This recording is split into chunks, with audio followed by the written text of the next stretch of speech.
जय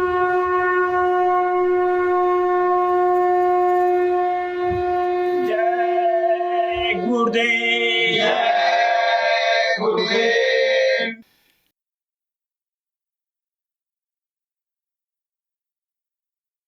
जय गुरुदेव। जय गुरुदेव। जय गुरुदेव। जय गुरुदेव। मेरी तक तक हारी नैना गुरुजी कब आओगे।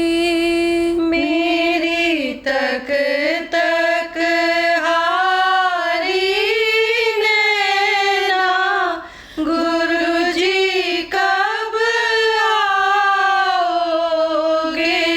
दर्शन कीते बहुत दिन बीते दर्श कब लाओगे। दर्शन कीते बहुत दिन बीते दर्श कब लाओगे। अखियाँ गुरु दर्शन की है प्यासी। अखियाँ गुरु दर्शन की है प्यासी। बिना दर्शन गुरु रहत उदासी। बिन दर्शन गुरु रहत उदासी। मोहि रात दिवस नाही चैना गुरुजी कब आओगे। मोहे रात दिवस नहीं चैना गुरुजी कब आओगे। दर्शन कीते बहुत दिन बीते दर्श कब लाओगे।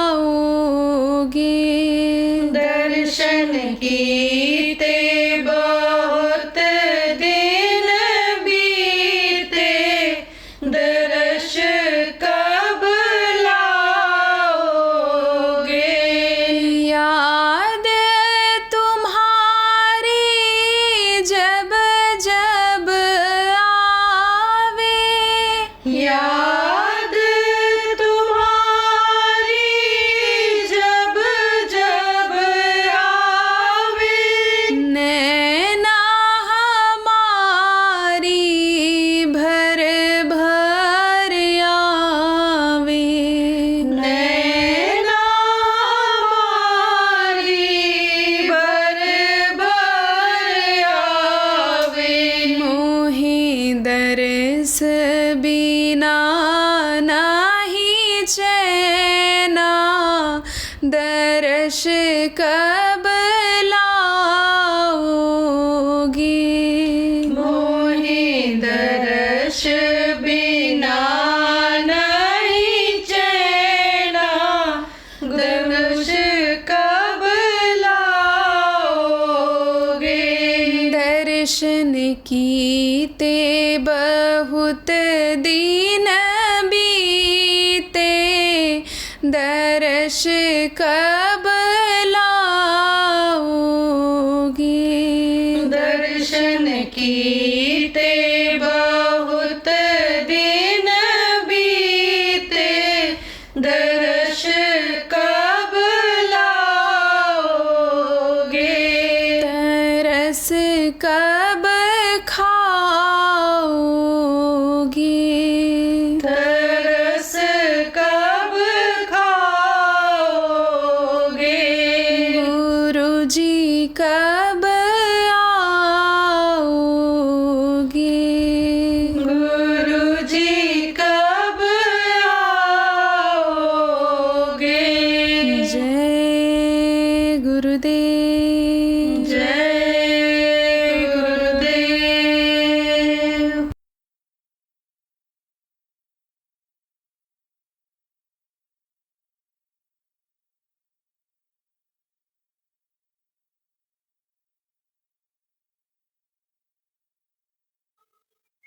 कि इस समय बीमारियां बहुत हैं और अभी तो नई नई बीमारियों की शुरुआत हुई है, कोरोना जैसे, आगे और बहुत आएंगी।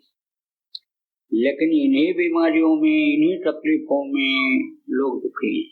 कहाँ न भले कोई, लेकिन आप अगर कोई पढ़े लिखे बुद्धिजीवी चैलेंज वाले हो, कुछ लोग ऐसे होते हैं किसी की बात मानते ही नहीं हैं, अपनी ही बातों को ऊंचा रखना चाहते हैं, अपनी ही बात कहते जाते हैं।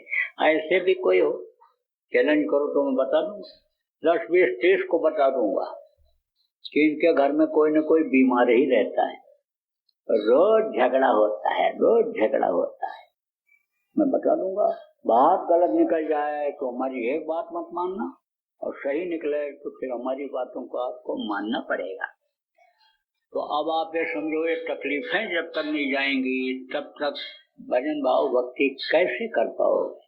तो सबसे पहले लोक बनाना ही आपको बता देता हूँ। देखो प्रेमियों, मनुष्य का जो बच्चा है जब पैदा होता है शाकाहारी खून ले करके पैदा होता है, और जब मांस खिला देते हो, मांस खा लेता है आदमी, उसका खून बनता है तो खून बेमेल हो जाता है, तालमेल नहीं खाता। बुढ़ा बीमार हो गया, ले गए डॉक्टर के पास, डॉक्टर ने कहा खून की कमी हो गई, खून चढ़ाना पड़ेगा। तो लड़का कहता मेरा खून चढ़ा दीजिए। टेस्ट करता है डॉक्टर, कहता तुम्हारा खून नहीं चढ़ सकता है। भाई कहता मेरा खून चढ़ा दीजिए। टेस्ट करता है, कहता तुम्हारा भी खून नहीं चढ़ेगा। अब आप सोचो, एक ही माँ के पेट में रज बीज से एक ही तरह के दोनों बने, पले एक ही माँ ने दूध पिलाया, पाला पोसा, बड़ा किया, खून नहीं मिल रहा है। कारण क्या है? एक है शाकाहारी, दूसरा हो गया मांसाहारी। तो खून बेमेल जब हो जाता है तो तरह तरह की बीमारियां आती रहती हैं। कुछ लोगों को देखो बराबर दवा खाते रहते हैं, थाली में ही औरतें खाने के थाली में ही रोटी के साथ ही दवा रख देती हैं, क्योंकि उसी से हजम होता है। ऐसे आप ये समझो कि हजम नहीं होता भोजन, तो आप समझो कारण क्या है? कारण यही है कि खून बेमेल हो गया, दवा का भी असर उतना नहीं होता है। दवा किसके लिए बनाई जाती है? आदमी के खून के लिए, आदमी के लिए। अब जब जानवर का मांस खाया, उसका खून और मांस का जब खून बना, तब आप ये समझो या तो जानवरों के लिए दवा जो बनाई जाती है उसको खिलाया जाए तो भी मरेगा, क्योंकि जानवरों का ही पूरा खून नहीं है, आदमी का खून है, और आदमी का दवा खिलाई जाती है तो फायदा नहीं होता है। इसलिए शाकाहारी रहना चाहिए। शाकाहारी रहना शरीर को स्वस्थ रखने के लिए, और थोड़ा कम खाना। ज्यादा खा लेते हो तो तकलीफ बढ़ जाती है। तब कहाँ जाते हो? डॉक्टर साहब के पास, पेट पर हाथ फेरते हुए। डॉक्टर तो तुरंत कहता है पैसा जमा करो, ऑपरेशन होगा, ऑपरेशन होगा।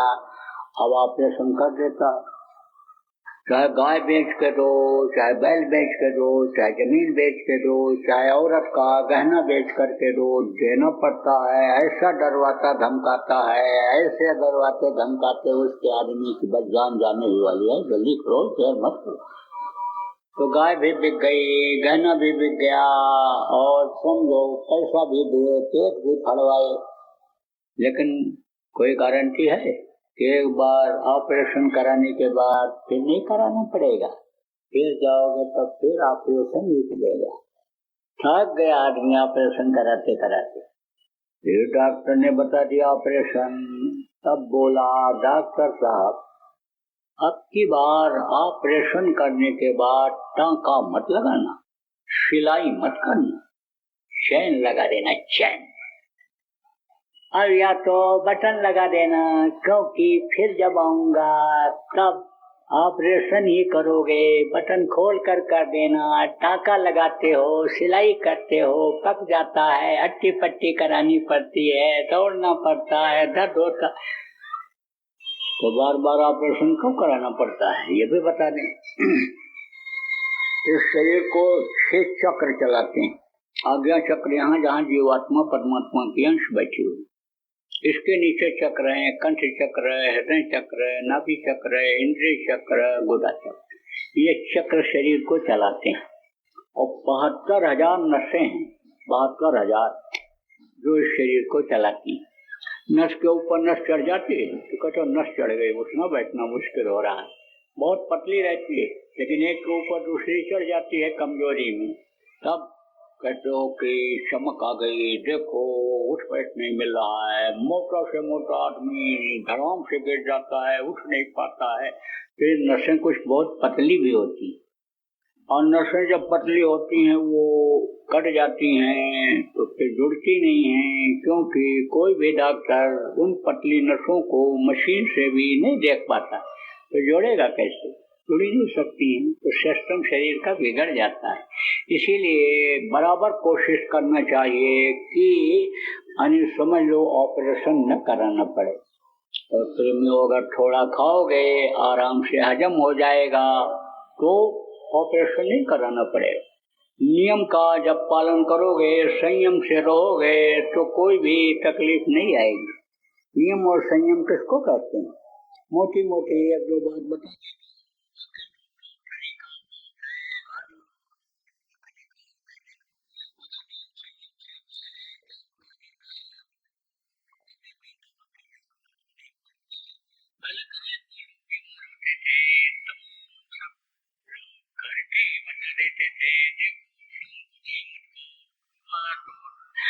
मत पियो, ये सब बातें बहुत सारी चीजें बताते थे।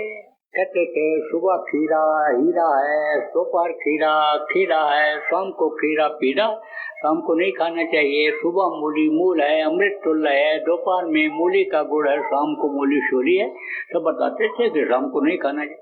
अब तो बुजुर्गों के पास, बुढ़ों के पास बैठते ही नहीं हैं, कहते अनपढ़ हैं, ये क्या बताएंगे, हम तो पढ़े लिखे हैं, डिग्री डिप्लोमा वाले हैं, हम इनके पास बैठेंगे।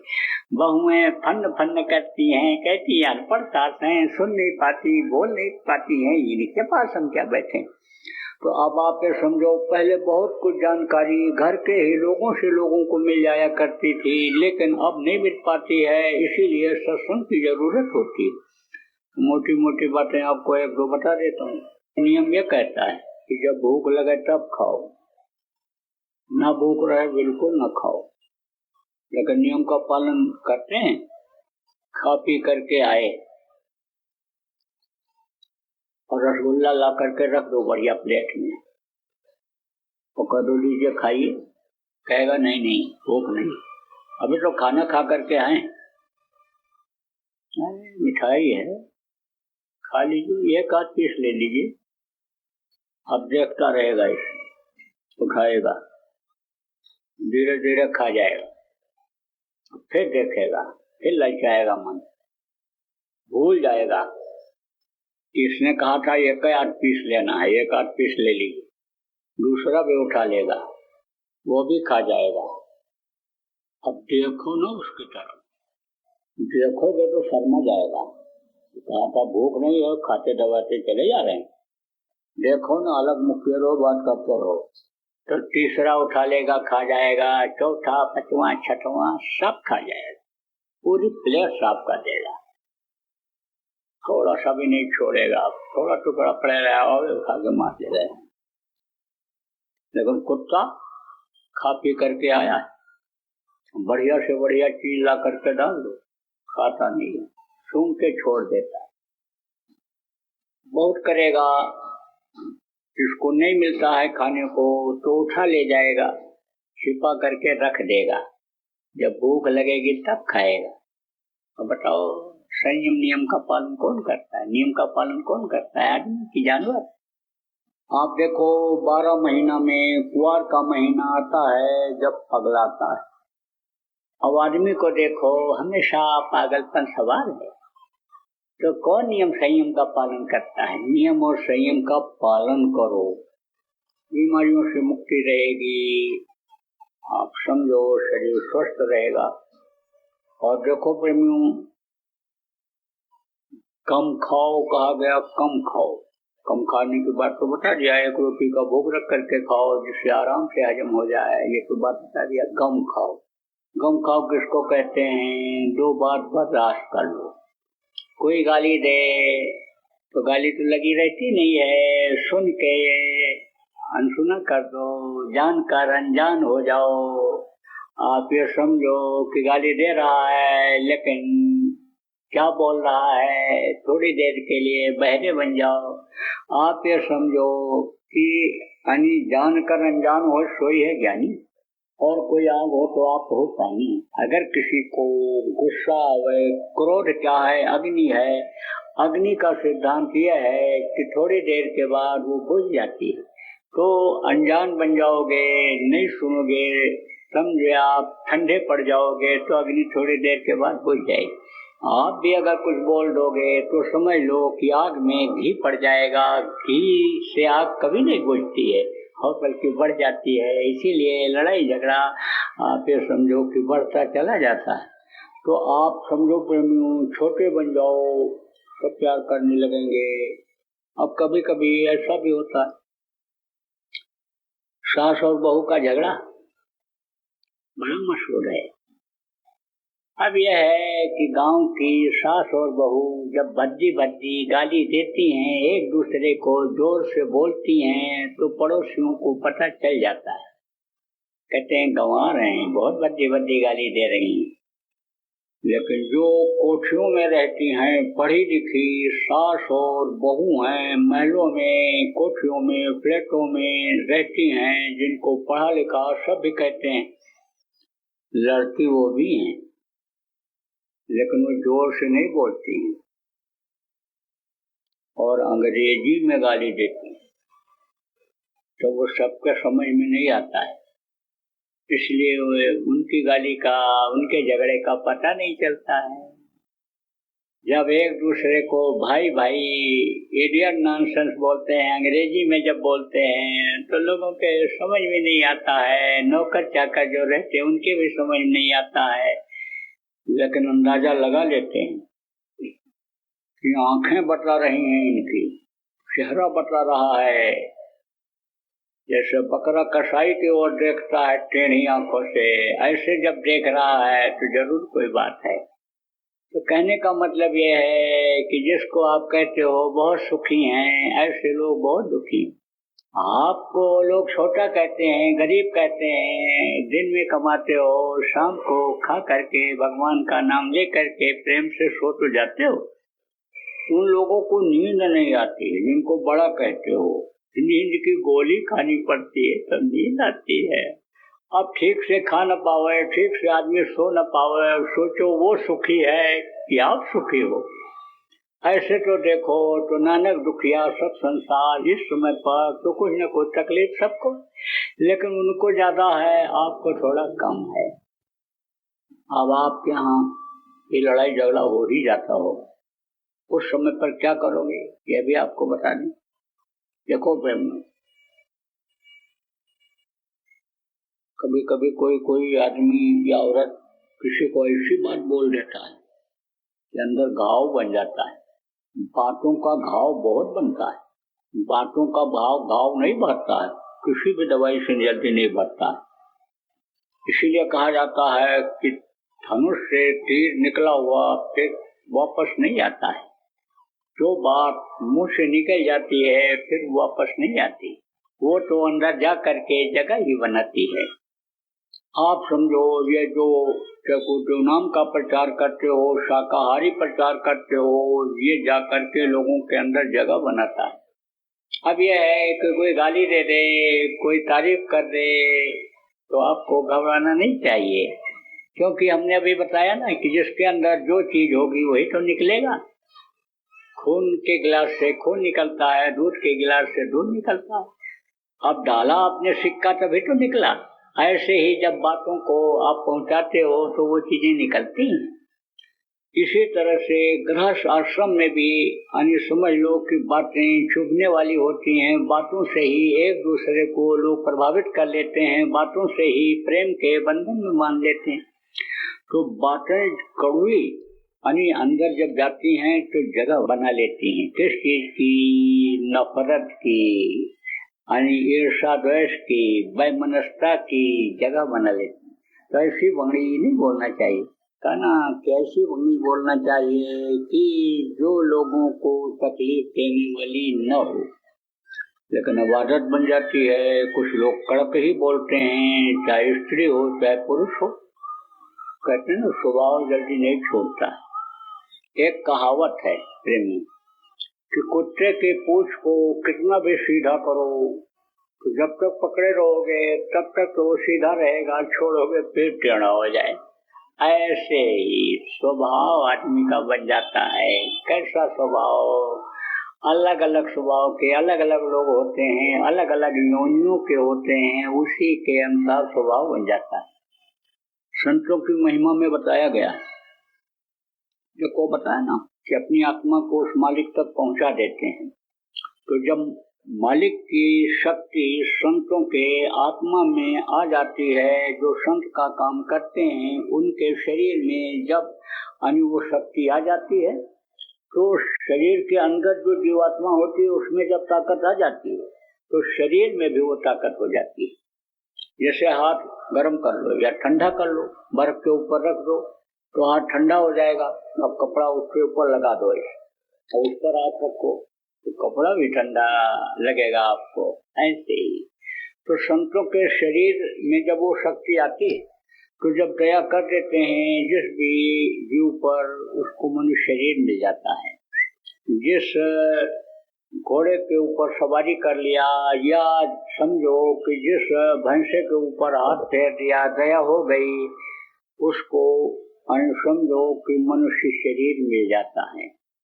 अब आप ये समझो प्रेमियों कि अगर वो मनुष्य शरीर में आ गया, जो कभी घोड़ा हुआ करता था तो अपना स्वभाव तो नहीं छोड़ेगा जल्दी। स्वभाव बदलने में काफी समय लगता है। जब बहुकाल तीन सत्संगा अक्षय रगड़ करे जब कोई, जब सत्संग के वचनों की जब चोट पड़ती है तब ये स्वभाव छूटता है। तो आप ये समझो कि स्वभाव जल्दी नहीं छोड़ता है आदमी। जैसे घोड़ा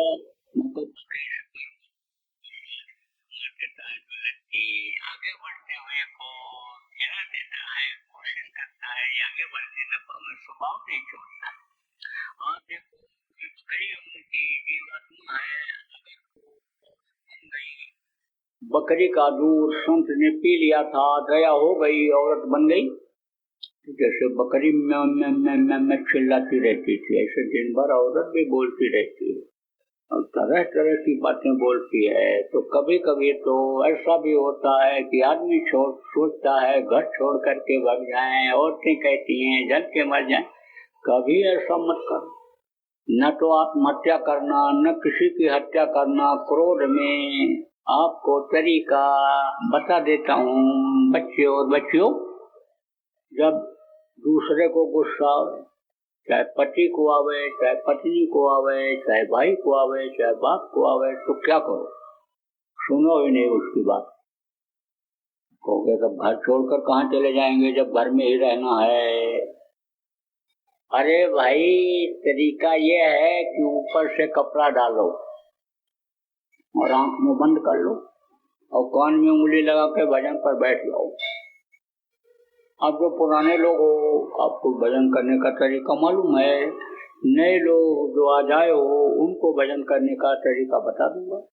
तो कान में उंगली लगाओ, न तो उसकी बातों को सुनो और न आंखों से देखो कि आंख से, हाथ से, पैर से क्या इशारा कर रहा है। भजने का कुछ नहीं, कुछ थोड़ी देर के बाद में आग बुझ जाएगी, क्योंकि धरती का विधान ही जो पेड़ फलता है वो झड़ता है, जो आग जलती है वो बुझती है, जो पैदा होता है मरता। तो क्रोध भी, गुस्सा भी एक आग ही है, बुझ जाए, संकट टल जाए। रुपया पैसा में बरकत कैसे होगी? जब मेहनत और ईमानदारी की कमाई करोगे तब रुपया पैसा में बरकत होगी। इधर उधर से लूट करके मार करके ठग करके जब लाते हो तो ठग जाते हो, चला जाता है, कोई मार के ले जाता, काट के ले जाता है, नहीं भी छीन कर ले जाए, आपके अगल बगल कोई यानी समझ लो कि रहते हो रखवाली करने वाले बंदूक लिए हुए लोग, आपका ऐसे मार कर कोई न छीन पाओ। लेकिन बीमारी में तो डॉक्टर ले ही लेगा। जब लाए हो दिल दुखा के मार काट के तो पेट फाड़ कर हाथ पैर काट कर तो ले लेगा, तो उसी तरह से जाएगा, तकलीफ दे कर जाएगा। इसलिए अपनी मेहनत और ईमानदारी पर भरोसा करो। देखो लक्ष्मी किसको कहते हो? रुपया पैसा को और औरतों को लक्ष्मी और माया कहा गया। तो रुपया जब मिलता है तो मत्थे पे बहुत से लोग लगाते हो कि हमारी लक्ष्मी है, ये हमको बरकत देंगी, हमारे यहाँ रुक जाएंगी। लेकिन जब ईमानदारी और मेहनत की होती है तब रुकती है, नहीं तो खिसक जाती है। चोरी करके कोई लावे तो रुपया पैसा रुकता है, चला जाता है। एक चोर ने कहा कि चोरी तो इसीलिए करना पड़ता है कि चुरा के बहुत लाते हैं, रहते ही नहीं है, इसलिए चोरी करना पड़ता है। चोरी की आदत बन गई। आप ये समझो, पूछा गया कितनी चोरियां की होगी, अरे हजारों चोरी की होगी। तो चल बात से लिखता जाती जितना चोरी करना। कुछ दिन के बाद हाफिज समझो उसी को पश्चाताप हो गया, अरे इतनी चोरी हमने किया चलिएगा। तो समझो आप ये कहने का मतलब ये है कि बदल भी जाते हैं लोग। समझ में अगर आ जाए कि हमको चुरा के नहीं लाना है, जुआ में जीत करके नहीं लाना है, जुआ में जीत कर लाएंगे दूसरे दिन फिर हार जाएंगे, तो आप ये समझो मेहनत और ईमानदारी की कमाई करो जिससे आपको बरकत मिले। तो ये तो बताया लोक बनाने का तरीका। अब आपको बताऊंगा परलोक बनाने का तरीका। अपने ही घर में बैठकर इसी मनुष्य शरीर में आपको भगवान के मिलने का, देवी देवताओं के दर्शन करने का, अनाथ वेद वाणी, गैबी आवाज, खुदाई आवाज जिसको कहा गया उसको सुनने का तरीका बताऊंगा। नामदान देना कोई आसान काम नहीं, बहुत कठिन काम। लेकिन गुरु महाराज का आदेश नए लोगों को नामदान देना है। जाने के बाद नामदान देने की तब भी इच्छा नहीं हो रही थी, क्योंकि कर्मों का लेना देना होता है, बड़ा मुश्किल होता है अंतरात्मा की धुलाई करना। आप ये समझो कि मोटी परत जब लग जाती है काली की, काई की, तब कितनी मेहनत करके आपको बर्तन की सफाई करनी पड़ती है, बाथरूम की, तालाब की, सीढ़ियों की सफाई करनी पड़ती है। ऐसे ही अंदर पूरे कर्म जब जमा हो जाते हैं तो समझो उनकी धुलाई सफाई में बहुत मेहनत पड़ती है। अब अगर बगैर धुलाई सफाई के उसमें अगर कोई चीज रख दी जाए तो खराब तो होना ही होना है। जैसे आप देखो, आप पक्षियों मट्ठा तैयार करती हो, दही जमाती हो, फिर बर्तन को खूब साफ करती हो, तब उसमें दूध रखती हो। अगर उसमें कुछ छाछ लगा रह जाए, अगर लगा रह जाए, दही लगा रह जाए, कितना भी बढ़िया दूध रख दोगे तो खराब हो जाएगा, स्वाद खराब हो जाएगा, उसका रूप बदल जाएगा। इसलिए सफाई पहले जरूरी होती है।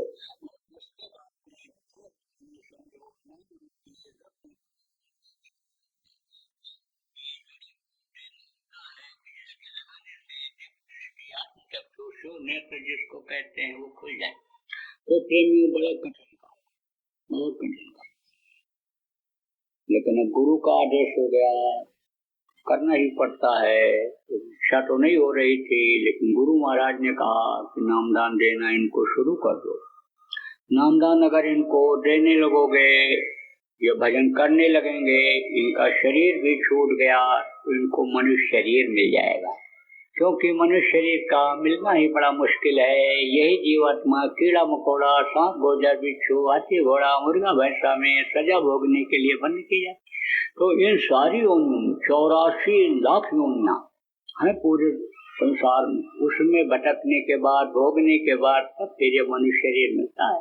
तो बहुत मुश्किल काम है ये शरीर का पाना। इसलिए नामदान दे देता हूँ, सब जगह देता हूँ, लाखों आदमियों के बीच में नामदान देता हूँ। थोड़े आदमी हों उनको भी दे देता हूँ। 15-16 देशों में गया, विदेश इनको कहते हो, वहाँ तो थोड़े ही लोग रहे, कमरों में ही, वहाँ भी नामदान दे दिया। क्यों देता हूँ? इसलिए कि कल इनका कोई भरोसा नहीं है कि ये रहेंगे ही, ये कल देखेंगे ही। इसलिए इनका समय अगर पूरा हो गया तो फिर ये रह जाएंगे, जल्दी मनुष्य शरीर मिलने वाला नहीं है। आज अगर संत मत को नहीं समझ पा रहे हैं, नहीं भी करेंगे, कल कोई मिल जाएगा, या यही संस्कार इनके जग जाएंगे, दूसरे से पूछ लेंगे तो करने लगेंगे, काम तो बन जाएगा। सबको नामदान देता हूँ।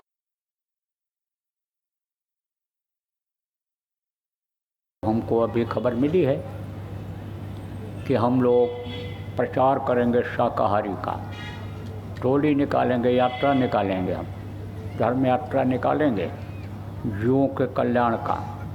तो हमको बहुत अच्छा लगा, तो आप निकालो। देखो पूर्णिमा आती है तो पूर्णिमा को कोई न कोई यानी काम बताया जाता है प्रेमियों को, नए लोग हो समझो आप। तो अभी बताया गया था कि शाकाहारी का प्रचार जोर शोर से करो, तो आप उसको कर रहे हो, योजना बनाए हो, और आप ये सोच रहे हो कि हम मध्य प्रदेश की राजधानी में उसका समापन करेंगे पूर्णिमा को, और जिसमें आपने हमको भी निमंत्रण दिया है, तो मैं आपका निमंत्रण स्वीकार करता हूँ। और गुरु महाराज की दया मौज रही, स्वास्थ्य सही रहा, तो मैं भी आपके शाकाहारी नशा मुक्त इस अभियान में यानी समापन समारोह में मैं भी उपस्थित हो जाऊंगा। ऐसे ही सब लोगों को योजना बना लेनी चाहिए। तो योजना आप लोग बनाइए और शाकाहार का और नशे मुक्त का प्रचार करिए। जय गुरुदेव। सरकारी व गैर सरकारी अनुदान के लिए बिना सत्संगियों के सहयोग द्वारा जनहित के कार्यों में लगी हुई बाबा जय गुरुदेव धर्म विकास संस्था का मुख्यालय पिंगलेश्वर रेलवे स्टेशन के सामने मक्सी रोड, उज्जैन, मध्य प्रदेश में है। यहाँ पर सत्संग व नामदान का कार्यक्रम होता रहता है। अतः आप श्रोताओं से अनुरोध है कि बाबा उमाकांत जी महाराज के आश्रम उज्जैन एक बार परिवार सहित जरूर पधारिएगा। जय गुरुदेव। आपके सुझाव के लिए व्हाट्सएप नंबर 9575600700। जय गुरुदेव। जय गुरुदेव। बोलो जय गुरुदेव। जय गुरुदेव। जय गुरुदेव। जय गुरुदेव। जय जय गुरुदेव।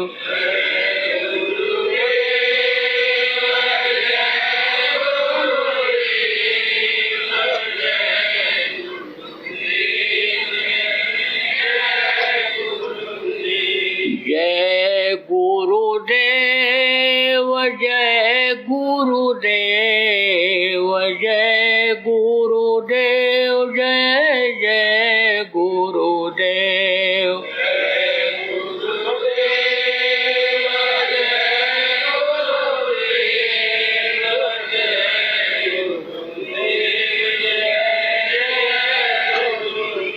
जय गुरुदेव। जय गुरुदेव। जय गुरुदेव।